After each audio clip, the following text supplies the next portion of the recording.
Influencer Sohini গাঙ্গুলির recently একটি বাচ্চা মারা গেছে, মানে জন্ম হওয়ার আগেই তিনি মৃত বাচ্চা প্রসব করেন। এবং এটা নিয়ে রীতিমতো হইচই পড়ে গেছে যে কেন এরকম ঘটলো, এবং তিনি ডাক্তারের উপর দোষারোপ করেছে।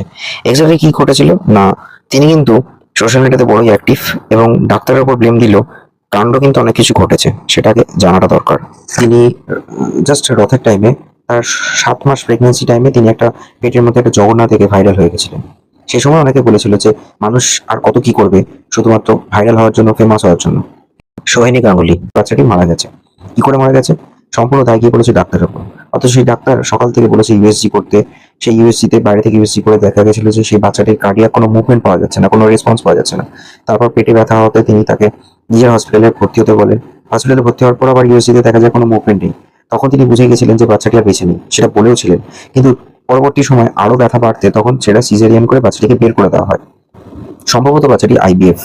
তো সে সময় ডাক্তার বলেছিল যে, প্রথম থেকে আমি বলেছিলাম যে আপনি সাবধানে থাকুন, হাঁটাচলা কম করবেন, দৌড়াদৌড়ি বেশি করবেন না, যতটা সম্ভব ফিজিক্যাল অ্যাক্টিভিটি, হালকা ব্যায়াম, নর্মাল ঠিকঠাক সুষম খাদ্য ডায়েটের মধ্যে থাকবেন, তাহলে বাচ্চাটি ঠিকঠাক হবে। যেহেতু ওনার আগের বাচ্চাটিও মারা গেছিল, তাই এইসব তিনি না করে উল্টে তিনি কি করলেন, সোশ্যাল মিডিয়াতে বড়ই অ্যাক্টিভ হয়ে গেলেন। তার ননদ যখন দেখছে তার ভাইয়ের বউয়ের এরকম শরীর খারাপ, সেটারও তিনি লাইভ করতে করতে গেছেন ফেসবুকে। আর সবাই যেন মনে করছে যে ফেসবুকে লাইভ, ইউটিউবে ভিডিও ছাড়লেই বোধহয় প্রচুর কিছু গেইন হবে। সত্যি কি তাই? যারা দেখছে যে সমস্ত ফলোয়াররা বাড়ছে, তারা কি কিছু সামনে থেকে কিছু হেল্প করতে পারে? সোশ্যাল মিডিয়াতে কোনটা ছাড়া উচিত? দুঃখ মাঝি কষ্টে থাকে, সেটা ছাড়ুন, ফান্ডিং হবে।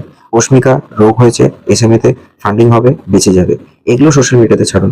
কোনো দুস্থ মানুষ কষ্টে বেঁচে আছে, তাদের জন্য ভিডিও বানান, বেঁচে যাবে।